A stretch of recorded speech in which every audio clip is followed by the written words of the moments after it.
Welcome back, everybody, to Ravenstar's Witching Hour. I'm your host, Solaris Blurvin. I'm here with my fantastic guests tonight, Kevin Estrella and Michael Lee Hill. And gentlemen, why don't you give everybody a rundown as far as how they can get in touch with you and listen to your music?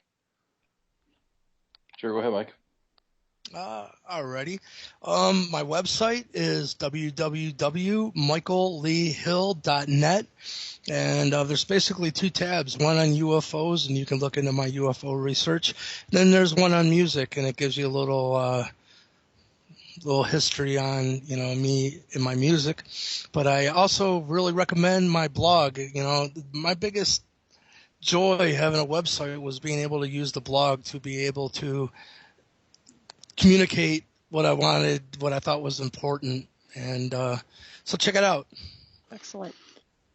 Yeah, just to make a mention, the stuff on his blog is absolutely incredible because he shows everything that Lockheed has shared with him. So if you want access to confidential information, he puts it out there. It's mind blowing. Oh, thank you. I'm waiting for someone to notice. I'm like, man, I'm sitting here. Bigelow Aerospace is a leader in this. They make space station modules for, for the powers that be. And UK Ministry of Defense, I'm just throwing it all out there. And I'm glad you're paying attention, Kevin, because it is, this is right from Bigelow Aerospace and Lockheed Martin. And, it's this information. And I'll tell you what's really mind-blowing is where it all leads is Bigelow Aerospace contacted me. They're the ones that own the Skinwalker Ranch, which I'm sure a lot of your listeners are familiar with. But the thing is, there's these orbs of... going to move there. Well, it's all Anunnaki, so you'll be right among family, I'm sure. That's what they told me is they contacted me saying, we know that what you're in contact with over Lake Erie is the real deal because it's the exact same phenomenon we've been studying over the Skinwalker Ranch. And the scientists there seen exactly the Native American Indians named them skinwalkers because they would see these balls of light come down and take on biological life form. They could take on a large wolf or a large deer. And so they point me towards the UK Ministry of Defense and some documents to look into. And the UK Ministry of Defense said the real deal is these orbs of light. They don't know how they can divide and come back together, but they said occasionally and exceptionally, 3 of them could come together and in some process unknown to mankind create an enormous triangular craft that would account for all these triangular craft being seen all over the world. And so right there, what we're talking about is some type of intelligence that can become anything physical, both biological or technological. Mm-hmm. Right. That's something. Consciousness. These craft. They have their own consciousness. They are alive.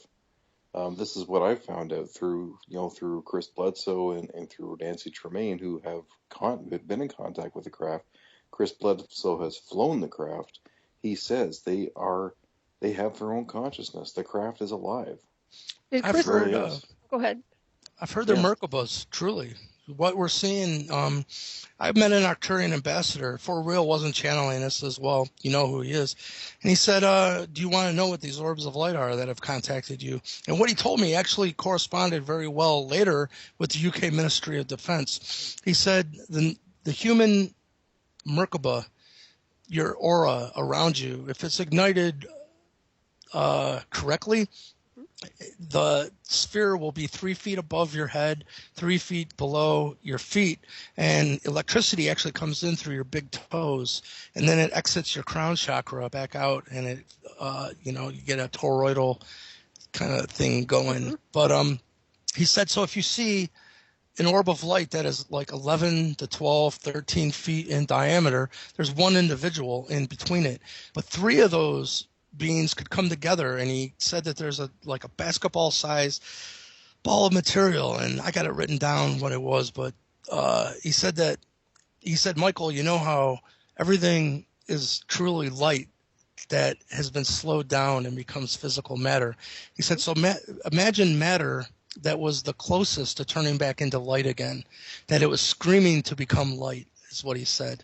He said, imagine that there was a basketball-sized ball in between these three individuals sitting in a pyramid shape that were all creating massive amounts of energy because they're all creating Merkabas, and they start through like infinity loops, sending energy into that ball that's screaming to become light. And it comes out of the ball and it goes into the other person, loops back around, and all three of them get infinity loops going in and out. He said they will it to become a little miniature sun sitting in between them.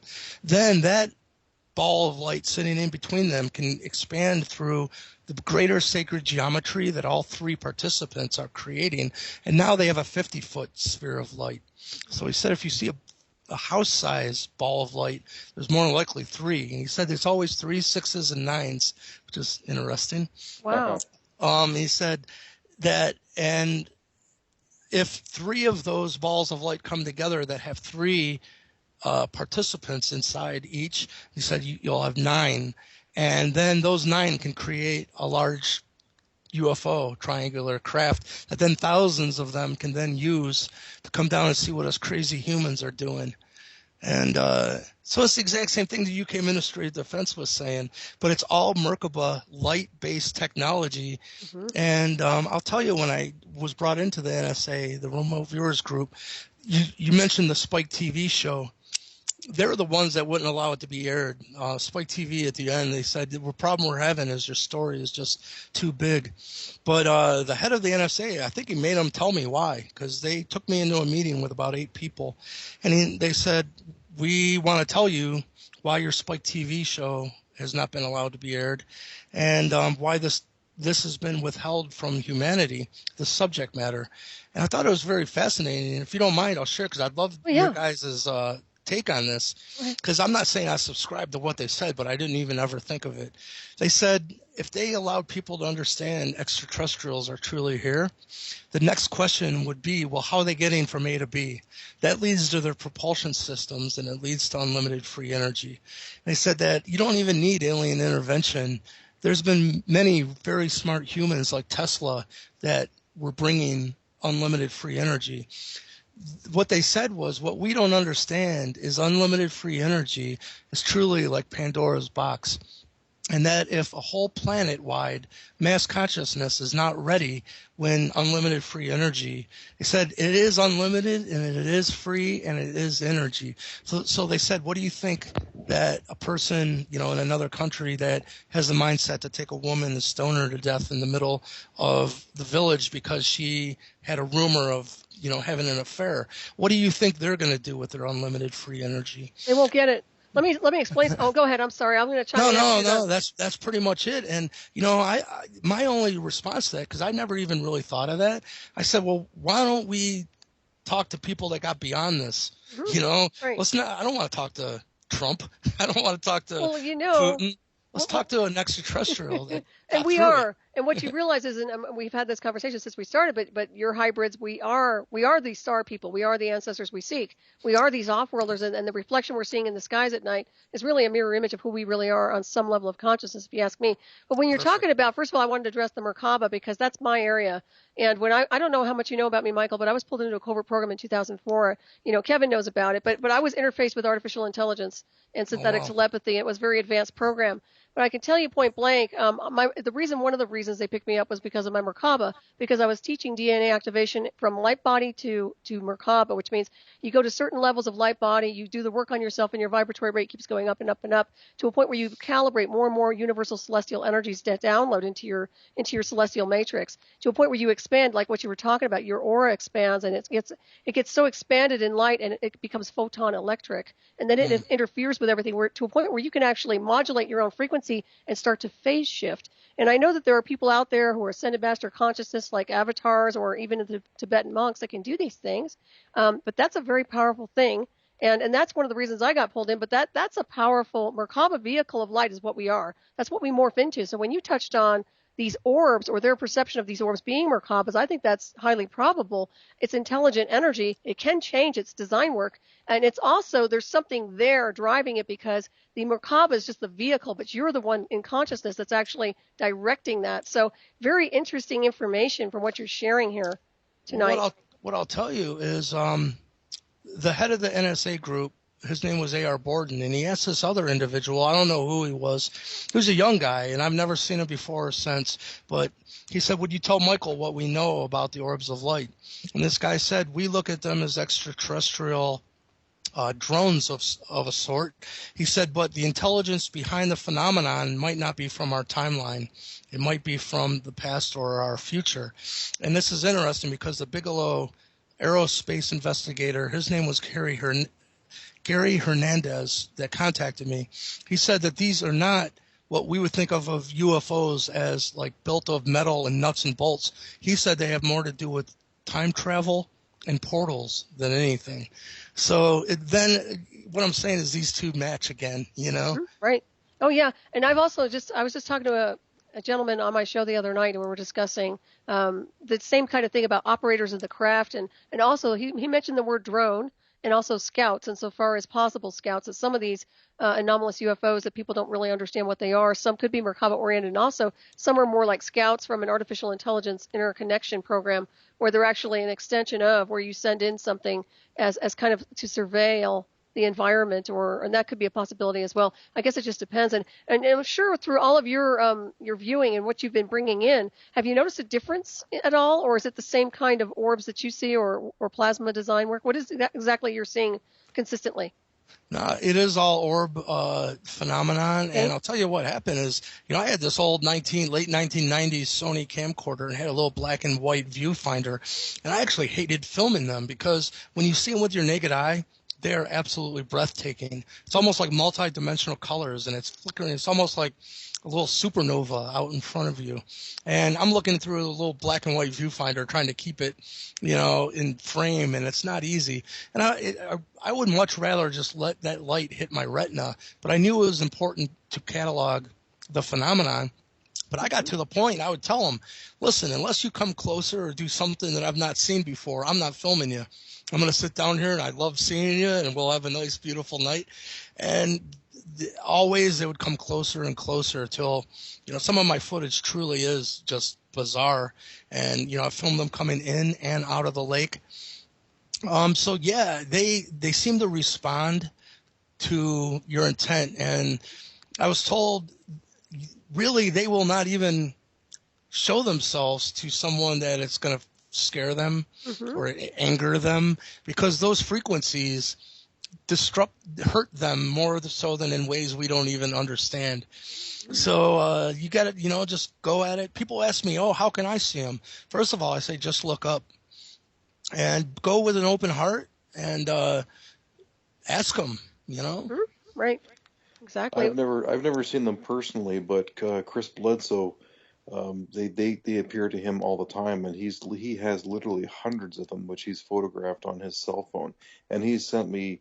I have a whole bunch on my cell phone right now that I'm talking on, of these orbs of light that come visit him, and most of them, if you look at them, you actually see faces inside these orbs, like they're beings inside these orbs. And they're non-human faces, like some, like I gotta send them to you, Solaris, and Mike. I gotta see these things. Like they're incredible, and Chris keeps sending them to me. It's like it's just incredible. And they show up to this place all the time. See, they're everywhere, and that's the thing. And you all don't use night vision. I mean, you're just there. I think you said you just use a lighter. Is that right, Michael? No, yeah, I do contact them with a lighter, but my Sony camcorder that I had a really nice filming at nighttime with like a super night shot mode. I put it in the infrared. And one thing I did learn from working with David Sarita was that sometimes the ships are visible in higher, like infrared, where we can't see it. If something is vibrating in the infrared field, it'll be invisible to us, but it's actually a higher level of photons. And like birds and bees, they can see those frequencies, but we can't. So I got in the habit of flicking my camera into super night shot infrared mode while I was filming something to be able to see things that weren't visible in the normal spectrum. And sometimes, sure enough, like there's this huge triangle out in front of me, but when I clicked it into super night shot, there was another huge orb of light that was directly in the middle of the three orbs that made up the triangle.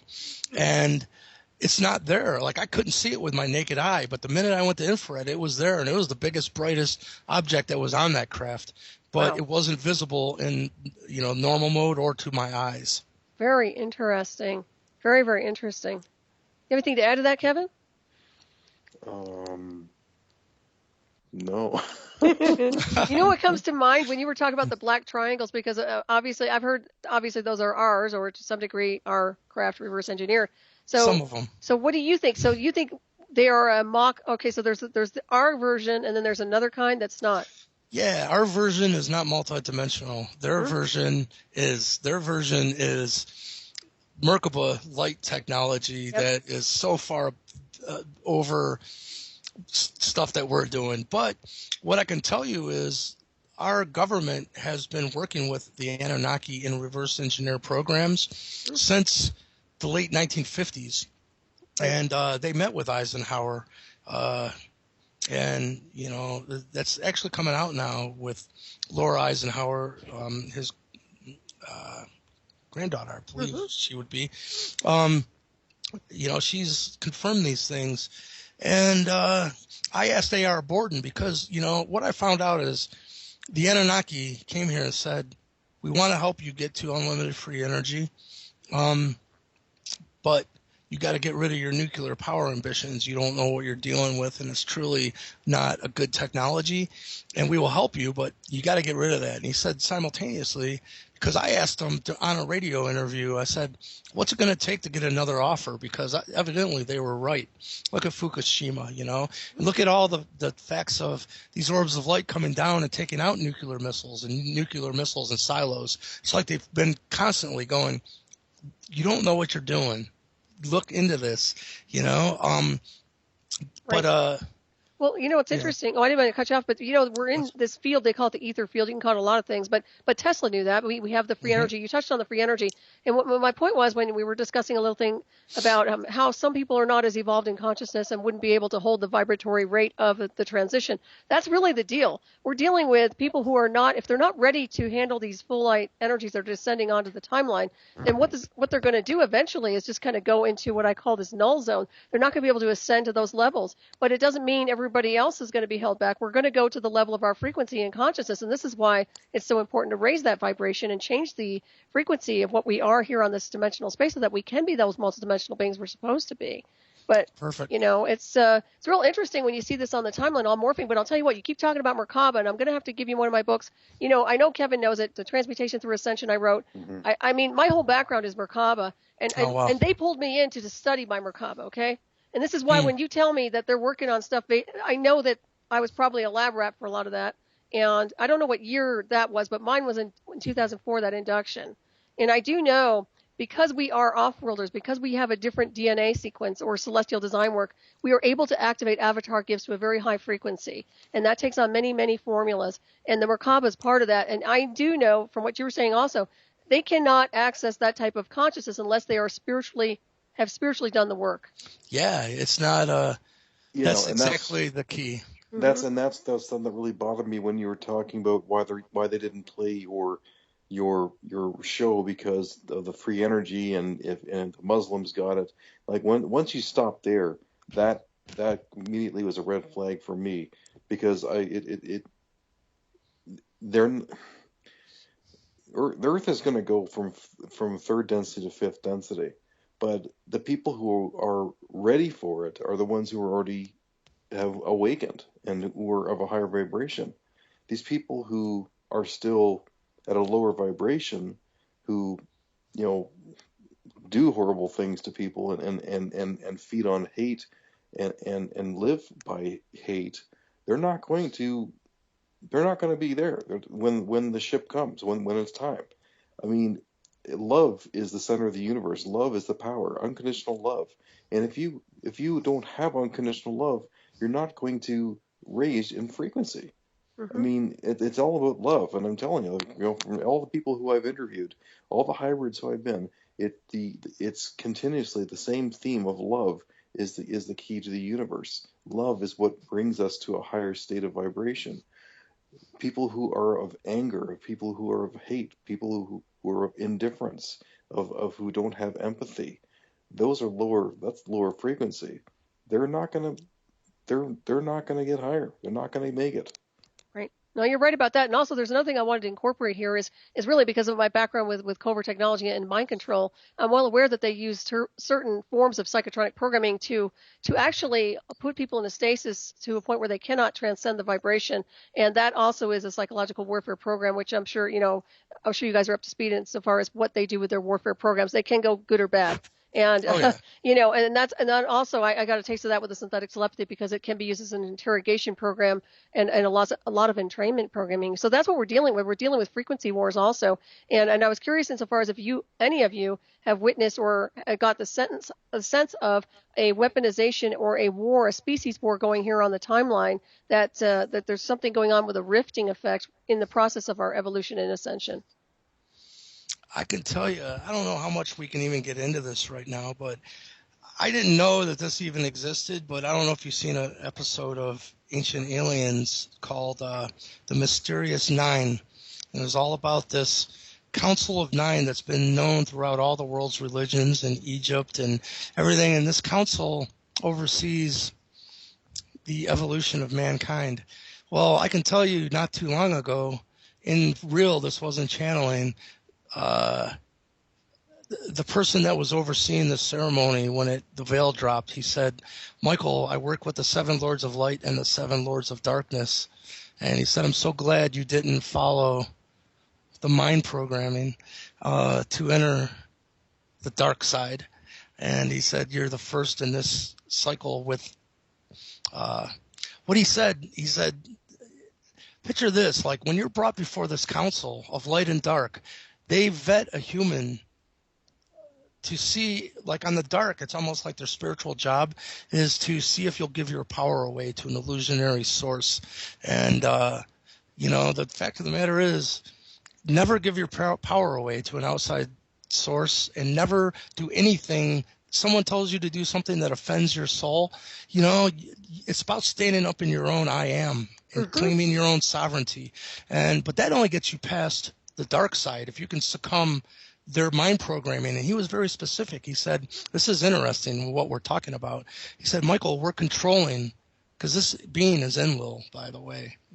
He was known, the name Yahweh was known through the Cherokee and the Iroquois long before Egypt. And Yahweh was known as the one that sat between the councils of these dark and light wizards and shamans.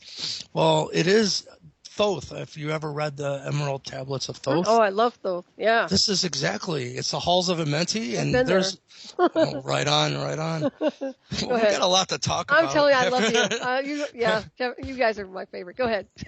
Well, pretty much what happened was he just let the ball drop. He told me everything. He said,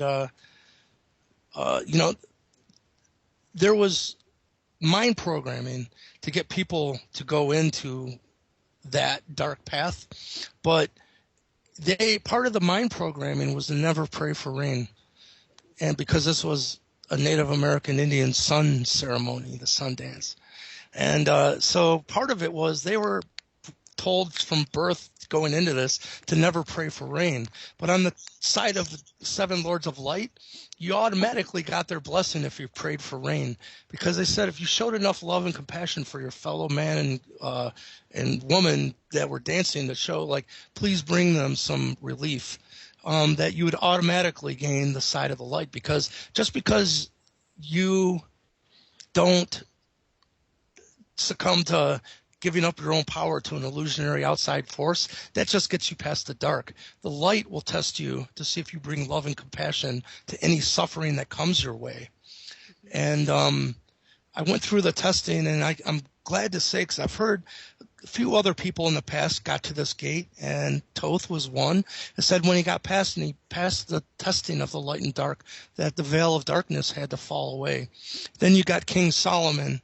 When he got through the gate, it said that, quote unquote, the demons had to do his bidding, and they built King Solomon's temple. But then you get to Abraham in the Bible, because the dark will take it further and further dark until somehow flesh, blood sacrifices will be brought into it, and they'll be asked for child sacrifice or animal sacrifice.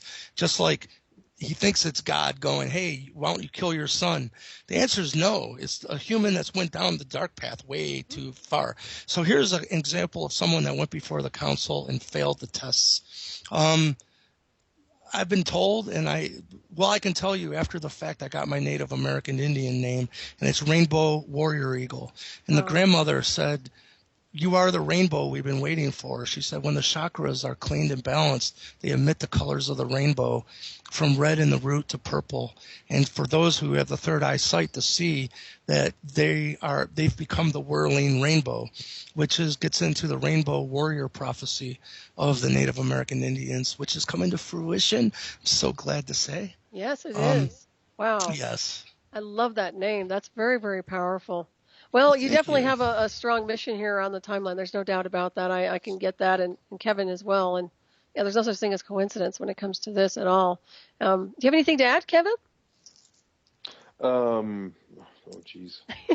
There was something that I wanted to talk about in regards to some very amazing things that came to my attention recently. Like synchronicities or what? Go ahead. Synchronicities, and also just I think I'm just tapping much higher in to the the universal consciousness. And I had three things this week that kind of took me by surprise. I mean, okay, first of all, the UFO showing up when I was listening, and then once again the synchronicity with you and I sending Michael Lee Hull a message the same minute, but then the same day. I mean, that's pretty crazy. But last weekend, something happened to me that was quite significant. I went to visit my brother in Toronto, and my brother and I are very, very close. We're very close. Anyway, I was driving to Toronto, and all of a sudden this download came to me, this message saying, you and your brother are going to get into an argument tonight. And I was just like, what? Like, it took me by surprise. Like, what? Why would I even think that? Like, that's so funny. We don't fight about anything. Why would this thought come into my mind and tell me that you're going to get into a fight tonight?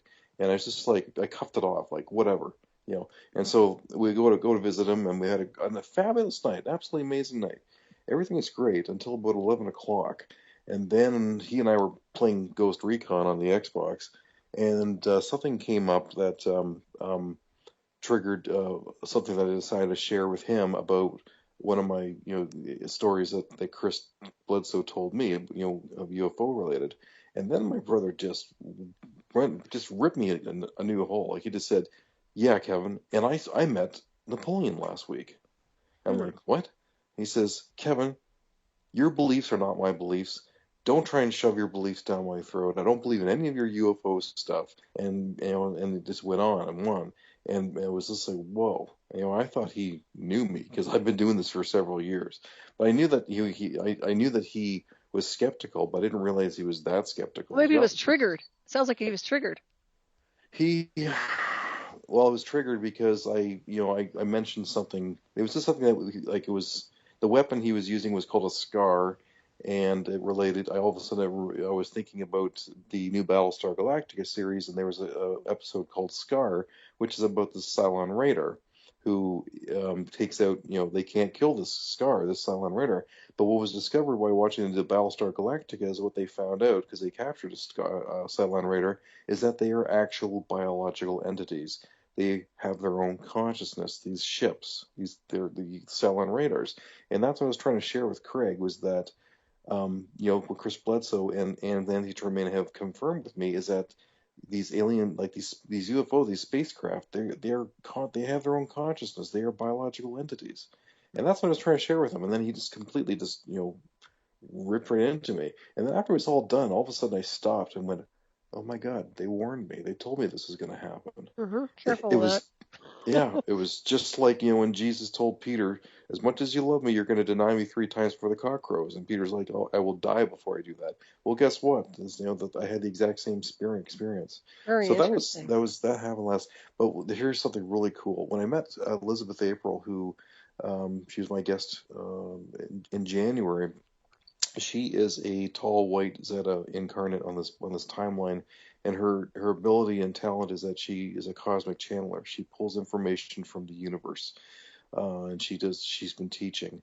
And then she did a reading on me because we met in Hamilton, and then she said, Kevin, you and I are part of an elite force. We're part of this Plan B. We've been activated 2 years prior to scheduling to help speed up the awakening.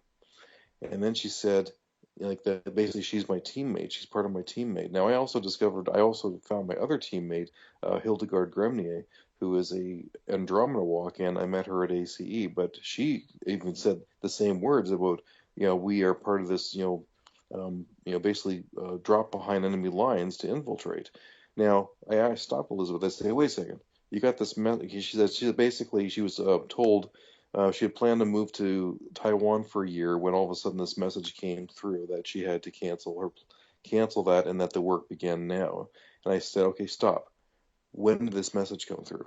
And she stopped and thought about it. She said it was August 2014. Guess what? What happened in August 2014? That was my UFO sighting. Wow. Synchronicity again. Synchronicity. Very, very fascinating. I'll tell you what. That's pretty incredible information. We have a bunch of questions here in the chat, so I'm going to address these with you all, and you both can chime in and ask whoever wants to answer. Let's see. Or ask Michael, does he think we are spiritual beings having a human experience on Earth? That's from Olive in the chat. Yes.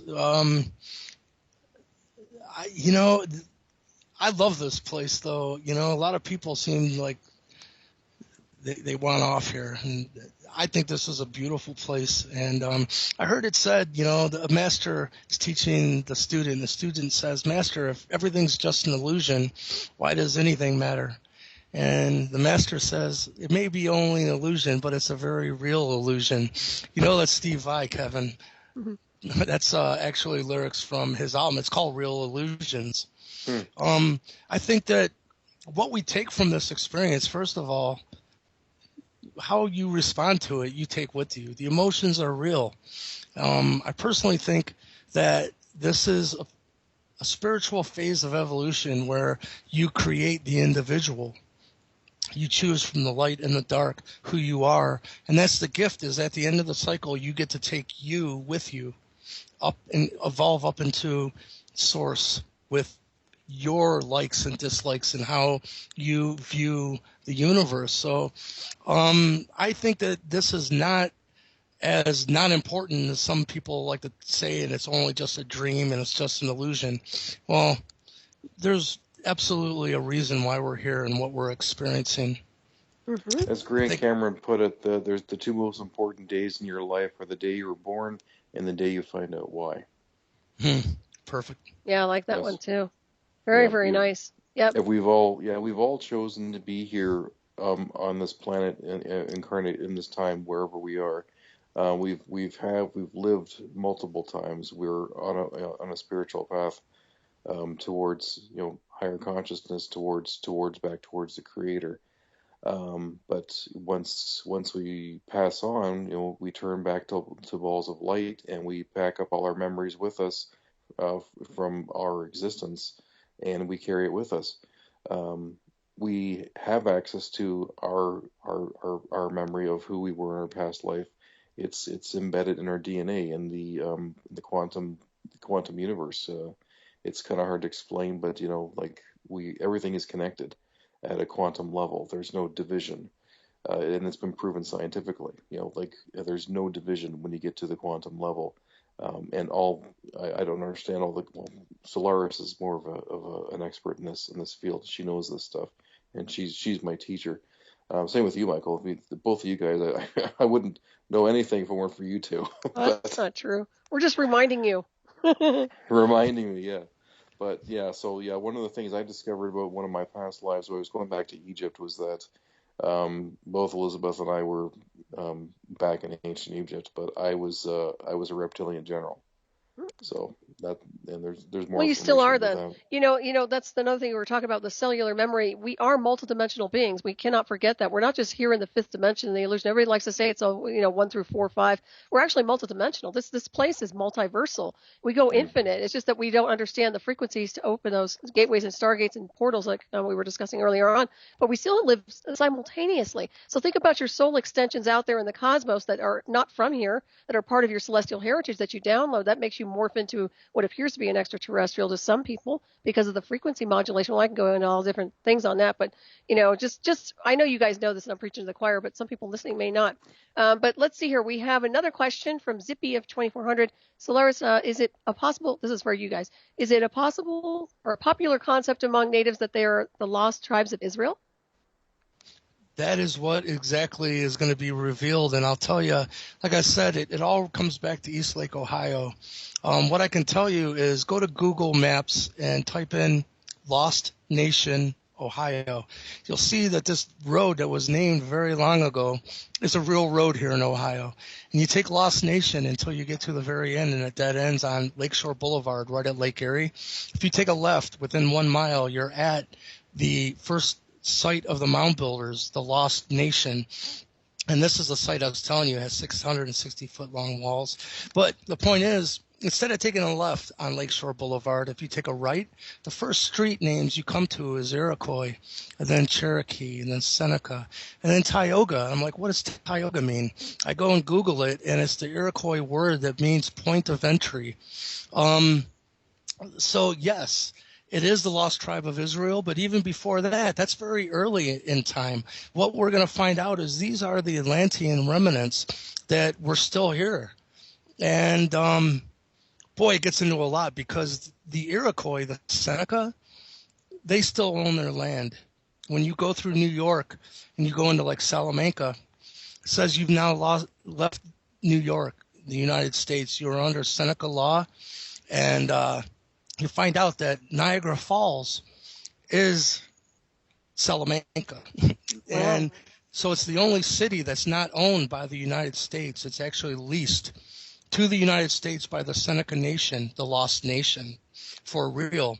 And you find out their lease was up in like the late 1990s, and the U.S. government paid them $80 million, redid the contract that every year they pay another $1 million to lease that land. People don't even know this, but why I'm telling you this is East Lake, Ohio. I can prove it, and I am proving it to the world. It is Iroquois Seneca land. This is the home base. What was not known and hidden until this time is where their actual home location was. So this is the New Jerusalem. It's going to be announced that mound site is going to be rebuilt. But I can tell you there is a movement right here. Man, I'm spilling the beans here. But I'm working with a lawyer. Imagine if all of land of the Native American Indians was given back to the Indians, and they went back to 1775 and took the survey of the United States, and all the land that was still Indian land is given back. And it's proven to the world that this whole government that's been overlaid is unconstitutional and unlawful. And I was just given a book. It's not even out yet, but it's of every treaty that was broken between the United States and the Native American Indians. There is about to be a huge revelation, and this all deals with who this tribe is, being the lost nation or the lost tribe of Israel. So that was a very long answer for a yes. Wow, that's incredible data. Do you have anything to add there, Kevin? No, I mean that's amazing. Yeah, it's really, really interesting information. I'll tell you what. Thanks for spilling the beans there, Michael. We appreciate that. We have Olive again asking a question here. What Michael is saying is what they told Admiral Richard Byrd. I don't know if that's a question or not. It's just a comment, perhaps. Does that ring true to you in any form, Michael? I'd have to go back. I know what he's talking about. Admiral Byrd was going over Antarctica and got taken into inner Earth, and he met with some very enlightened beings. I would have to go over the message again, but I remember it was very peaceful, and like he just said, we need to become more responsible. Mm-hmm. I agree. Well, I think education is a real critical thing right now. Everybody needs to be kind of on a fast track insofar as consciousness goes, and also deprogramming insofar as the false indoctrination programs they've been subjected to since the beginning of not only their birth, but previous births. I mean, we've had a lot of lies and deception going on for centuries with, all the censorship and editing. So that's breaking down, though. Let's see if we have another question here. Jerry B. ask a question. I think that's what he was trying to type. Is it a popular concept among natives that they're the lost tribe of Israel? Did I give you that one already or no? Yep, that was the okay. yes. Okay, yep. I'm sorry. This is another one that's a replication. This is from Zippy. It's are the Atlanteans one of the lost tribes of Israel? Yes, they're one and the same. Okay, there you go. As a matter of fact, what you need to understand, Edgar Casey called the Atlanteans the Poseidians. Poseidon is Inky. That is who, I know this sounds crazy, but I am Ea. I am Inky here in these human clothes. And it's all one and the same, So yes. Okay, Michael, and I have one question for you. I just had a guest on my show last night on my other show was talking about Inky being Lucifer. What do you think about that? It's true, but I hate to say it's not the Lucifer that people have been brainwashed. The church, the Pope just came out recently, said, you know what, we just realized that Mary Magdalene was Jesus's main apostle and understood the apostle of apostles, he called her. It's almost like, hey, sorry about that 2,000 years of saying she's a hooker and a prostitute. It's just kind of the same thing, man. They took some of the good guys and spun them backwards. Truly what you'll find is the Vatican are the bad guys. They're the seven lords of darkness, and they've spun the story into fear, and the good guys are the Templars. And but it's kind of weird because you know how they took the swastika, the Germans did, and now it's actually from Tibet. It was a beautiful, for thousands of years, that was a very sacred, beautiful symbol. But now just because one guy took it, it's got this bad connotation. So right. Yeah, I was just thinking how funny it'd be to make a flag and it says Team Lucifer with a swastika. Oh gosh.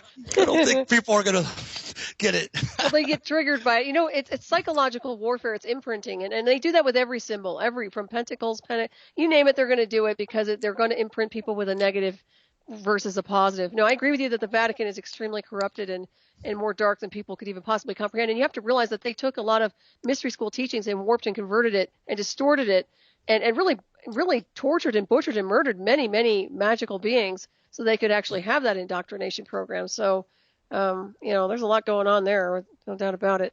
I've learned so much because, like I said, I've come now face to face with the seven lords of darkness, and I understand how they work.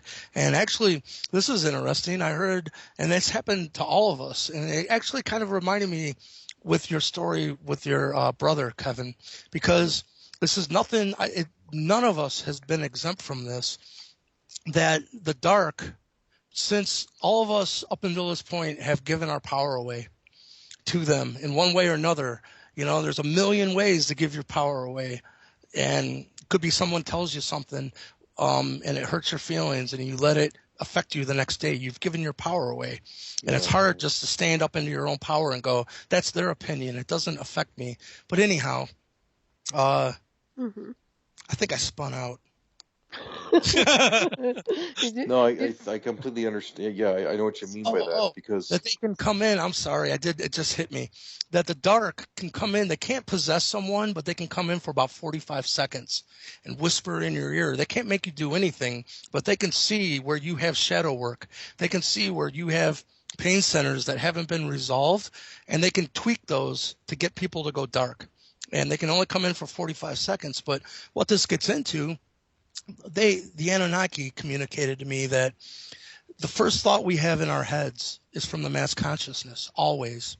And usually the first thought, the mass consciousness right now is filled with a lot of fear and doubt. So your first thoughts are usually going to be, oh, I'm getting screwed. Oh, this is happening again. And if you don't train yourself to go, thank you for telling me what I got a fear charge on, what else is available? Like Bruce Lee, when he'd have a feeling of fear or doubt, he'd write it down on a piece of paper and burn it and give it back to the universe and go, well, thank you. What else is available? Once you get to what else is available, now you're separating yourself. Even though you're still part of the mass consciousness, you're becoming a co-creator. Because if not, if you accept those first thought forms of fear and doubt and don't look for anything else, it will become your reality. And you'll say, see, you're right. But then you're truly just manifesting out of the mass consciousness. And so it's all about somehow training yourself to look for more not fear-filled outcomes. And the reason I'm bringing all this up is so if they can come in for 45 seconds and whisper in your ear and you've not trained yourself to look for another, what else is available, that first thought form that they stuck into your head, you're going to be stuck with it. So even they can only come in for 45 seconds. If it's this fear-based thought form, and it's just going to keep cycling through your head until you get rid of it. So it's very strange how the seven lords of darkness intertwine it's almost their spiritual purpose to go, see, they'll give their power away. Mm-hmm. They're not ready for higher realms because they're not ready. So that's what they're doing here. And I'm glad you brought that up because that is exactly what I've been working with several starseeds who have been contacting me lately. Another synchronicity, a starseed by the name of Abby Normal. She is far beyond normal, but she is a Andromeda starseed, very powerful. And I was basically told to contact her, and the reason for that is because when I discovered that I was reading something about and I mentioned something that reptilians, the last time they actually lived above ground during ancient Egypt. That really resonated with me. It was almost like a memory trigger, and I had to do some more research on it. So then I was looking up, doing research, and all of a sudden her website popped up with an article she wrote. She wrote about reptilians in ancient Egypt. I thought it was really cool, so I bookmarked her on the side. It's like, okay, I should look more into her website because she was really powerful. 2 weeks later, I was doing a separate research on a different system, with my wife's tablet, so it has all her algorithms in it, and I was doing a research on YouTube on Mantis, and once again, she showed up. First thing, I'm like, okay, I get it. Synchronicity, I'm supposed to contact her, which I did. And she said when I did contact her, it was at the right time because she was attacked by an alien entity last year, and she had a real hatred towards them and didn't understand why they attacked her.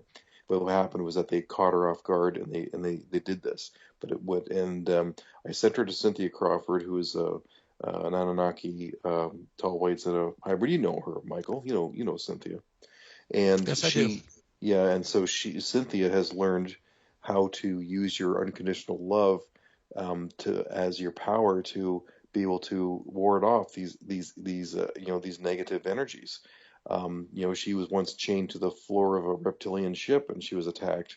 But when she learned how to use her unconditional love and welcome whatever negative energy it was into her power, that's when they backed off, and then she was released, and it's like, she learned her lesson. So it's just like, as somebody put it, you don't like going to the dentist; it's a negative experience. What you perceive to be negative, but it's not. It's a test. It's a lesson, and when you are able to pass your lesson, then you've reached a higher level. Indeed. Mm-hmm. What kind of attacks was she receiving? Was it an energetic? Yes, it was. She was. I guess she was walking through a lake, near a lake. I forget the name of the lake, but anyway. And then all of a sudden there was like this being, all of a sudden with like kind of reptilian eyes, had attacked her in like whatever. I'm not exactly sure how it attacked her, but it was enough that it caught her off guard because she was kind of looking down. Mm-hmm. And what she told me was that after she had talked to Cynthia, she revisited that spot. She traveled, astral traveled, and she revisited, and the entity actually came back to her, and that was the understanding that she got, was that was the test of exactly what I was talking about, was learning how not to be, not to keep your guard down, keep your eyes looking up, not on the ground, and protect yourself. You use your power and your love as your guide, and you will become strong, and you can walk forth without anyone else attacking you. Well, I hope she never gets interfaced with artificial intelligence, synthetic telepathy, psychotronic warfare. That's a rough one. That's where Yeah. I've been. And Yes. I'll tell you, I was going to ask both of you, have you ever been, do you know if you have implants, either one of you? I know that I do not, Okay. but I also know that, I know they track me by my signature frequency. Okay. I can tell you, I was at the UFO Congress, and they had this big machine that said it could find implants in you. So they had me go up there, and the guy's like, well, you don't have any implants, but you cleared up all the imaging in the system. Oh, like, nice. That's wonderful. You're welcome. Oh, that's pretty cool. What kind of system were they using for that? Do you remember the machine? It looked like a big thing that you got in, like kind of radar thing, and then it had a screen that, like, looked kind of had a printout of your, like a computer printout radar of your body. Very cool. I like that. Well, you're very unique. I tell you what, you're something else, Michael. I just see you doing so much wonderful work. I'll tell you what, both of you, you're phenomenal people. Once again, we're going to get wrapping this up in about 5 or 6 minutes here, but I want to thank both of you for joining me. It's been a pleasure, and I'm going to have both of you back. You know that, right? Oh, right on. It's been a pleasure talking with you. Yeah, we're going to have to connect in person for sure. And let everybody know how to access your stuff once again, your books and your music, whatever you have out there. Show everybody, let everybody know. Well, one thing I didn't say is if you want to check out my UFO footage and my YouTube page, it is Frozen Hill, all one word. And, everything's up there. My website is www.michaelleehill.net. And my Facebook, it's Michael Lee Hill, but I like how Facebook tells you can only have so many friends. So it doesn't, I think I'm at my limit with friends, but I am on Facebook. We can still follow you though, or you click on there. I think they can still track you. Oh, is that how it works? I think so. When you've got your limit on friends, you can still be followed or something like that to that effect. Something like that for sure. What about you, Kevin?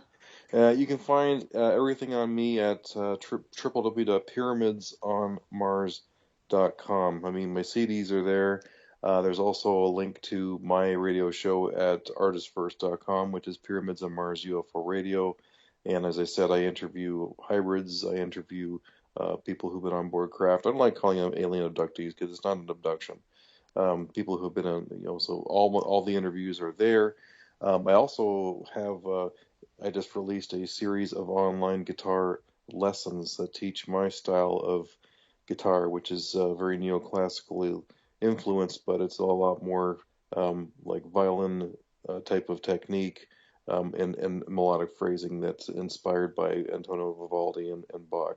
Very, very unique teachings of what I do. So definitely check that out. You can find everything at pyramidsonmars.com. Wonderful, beautiful. And what's down the road for either one of you? Are you going to be writing any books or anything like that? Well, both of us are actually writing albums with the same name, and we didn't even know it. Oh, really? Synchronicity again. Indeed. So what's the name again? 432. Oh my gosh, are you kidding me? Are you going to merge your albums or what? It'll happen sooner or later, I'm sure. But that's wild. I gotta share this, Kevin. When you said we don't like being called abductees, I don't know if you've seen that new show, People of the Earth, but they're like, we prefer being called experiencers. I like that. Yes. Yeah, they have do. You guys have you seen that show? I haven't seen the show. I saw the preview to it. It is hilarious, and it's actually, there's an Anunnaki, there's a Gray, there's a reptilian. It's hilarious. Is it a comedy? It is a comedy, but it's kind of like Disclosure, and really it's how they portray all the races is very, very hilarious. Like the Gray has no emotions and how he deals with things, and the Anunnaki is over emotional kind of. He's a big Nordic looking dude, and the reptilian, and it's very, very funny. That sounds pretty cute. Yeah. So is that on cable or something, or how's that? It is. I think it's on TBS, but it might be. I'm sure it's on Hulu, and I know it's on. I got On Demand on my Time Warner cable, and it's on it. But it's still on. The second season is going to be coming on, so just keep an eye out for it. Totally hilarious. Excellent. So are either one of you going to do any night vision tours? I mean, it sounds like you do that when you go out there. You invite people to participate with you. What about you, Kevin? Are either one of you doing anything like that? Well, I know I'm going to the Alien Cosmic exhibition in Toronto this summer, and I know that there's some things that are planned for that. So I'm definitely going to be taking part in that because they did some outdoor activity at nighttime with all the experiencers. Nice. People might think I'm joking, but I want to start a Lake Erie UFO inner tube club. Cool. Where we just get tons of people on inner tubes and we all tie up together and have some LEDs on our heads. First of all, can you imagine 100 people all tied up? Like, it'd be freaking hilarious. But go out there right to where these UFOs are flying over your head, because I know where they're at. You know, I know where they're showing up. I was told that the world's largest underground base is under Lake Erie right here, and he said it's not ours. I'm talking about the head of the NSA. Wow, interesting. Yeah. No wonder. Well, that sounds like a blast. Well, you keep me informed on that. I'll tell you what, I'm going to have to come out there and just have fun, because that just sounds like a fun time.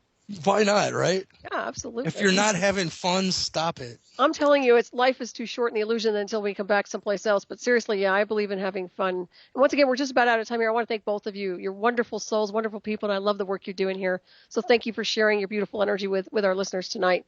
Well, thank you for having us on. It's been a pleasure.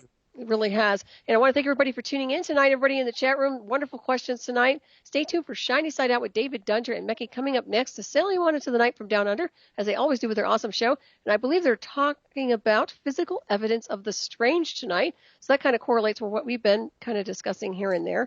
So anyways, I think we're just about out of time here, but I just want to thank you all again. Any final words, guys? I think we have about maybe 30, 40 seconds. Yeah, Solaris is amazing. Oh, you always say that. I'll pay you later. No. Checks in the mail. Just thank you, and it's been a pleasure. It's so nice to speak with like-minded individuals. Oh, likewise. Yeah, it's been a pleasure for me, too. I really enjoyed it. So thank you, everybody. Have a great week, and until next time, be safe, everybody out there. Peace. Peace, everybody.